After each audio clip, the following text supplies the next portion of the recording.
Do people in your country generally view increased international trade positively or negatively?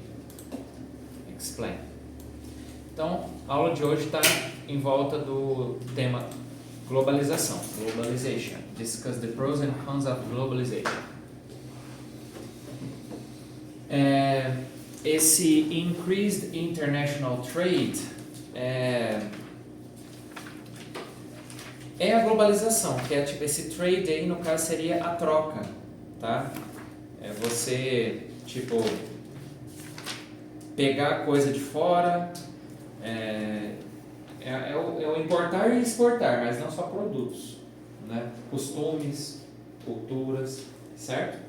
Então é isso, esse trade é uma troca.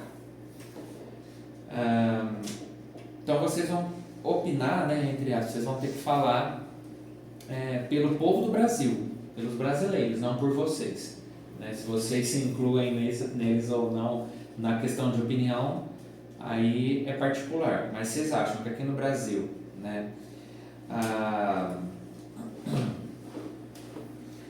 as pessoas veem esse comércio, essa troca, né, de coisas em várias partes do mundo de forma positiva ou negativa? Os brasileiros, né? Do people in your country. Positively or negatively? Positive. Why? Explain. Because people like a lot to have things. Bem, como é que é de outro país? Other countries. From other countries.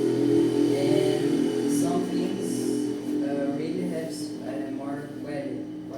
And they like. So you choose to spend a little more on foreign products than buying Brazilian products because you don't trust them, or you think it has low quality. No, I You're not saying by you, you're saying Yes. by the Brazilians. Okay, for the Brazilians. Okay. What else do you think?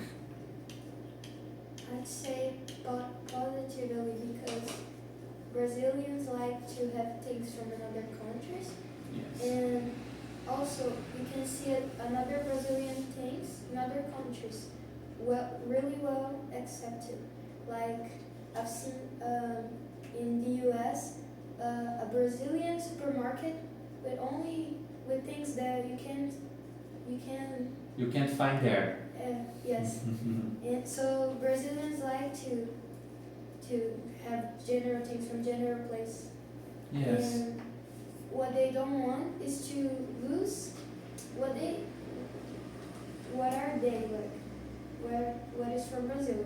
But they accept really well from the Brazil. Foreign products in general. Yes, I agree. Brazilian likes to import everything. Anything and everything.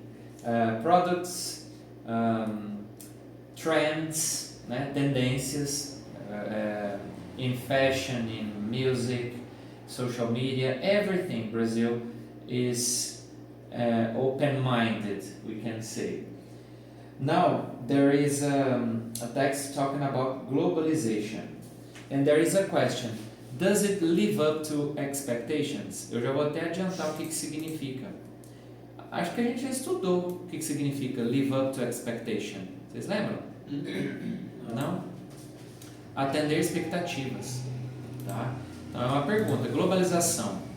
Ela atende... atender? Hã? Live up é atender? Live up to é atender... Na verdade, você tem que pegar a expressão pronta. Live up to expectation é atender expectativa. Certo? Então vamos acompanhar aí a leitura. Read the article on the effects of globalization. Do you share its concerns? Why or why not? Globalization. Does it live up to expectations? Globalization and increased free trade in this century have brought the world's cultures and economies together. We depend more than ever on each other to thrive. Along with advances in technology and communication, we have become more interconnected, as people, corporations, and brands travel across borders more easily than ever before. Nevertheless, most people agree that the social, economic, environmental, and political changes caused by globalization have brought both positive and negative results. The promise. Advocates of globalization believed it would make the world smaller and bring diverse people and cultures closer. They were right. People in cities on opposite sides of the world can easily get in touch by phone, email, instant messaging, or teleconference. Ease of communication and freer global trade have resulted in improved efficiency and competition. Companies are able to respond quickly to economic changes and market demands. As cooperation and competition have increased, new technologies are shared and developed. Many countries have experienced improvements in their standard of living. For many people, an economic benefit of increased imports and exports has been an increase in income. Consumers enjoy a wider variety of choices when they shop, and as a result of increased prosperity, it has been possible to increase investment in new infrastructure, roads, bridges, and buildings. The other side of the story. While globalization promised to benefit everyone with an increase in worldwide wealth and prosperity, critics cite evidence of a widening gap between rich and poor. In developed countries such as the US, corporations outsource both manufacturing and customer service jobs to developing countries in Asia and Latin America, where labor costs are lower. For example, India's economy benefits from the establishment of call centers, where English-speaking staff provide 24/7 technical support by phone and internet to customers all over the world. Their technicians can do so at about 1/5 the cost of what companies would have to pay workers in developed economies for the same service. So while Indian workers benefit, workers in other countries complain that their jobs have been taken away. Critics of globalization argue that free trade has made the world so competitive that criminal activities have flourished. For example, child labor, which is illegal in many countries, has increased to fill manufacturing demands for gold and textiles.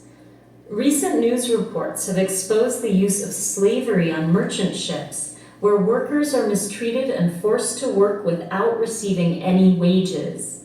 Economic opportunities made possible by globalization have also encouraged corruption, in which government officials agree to ignore unethical business practices.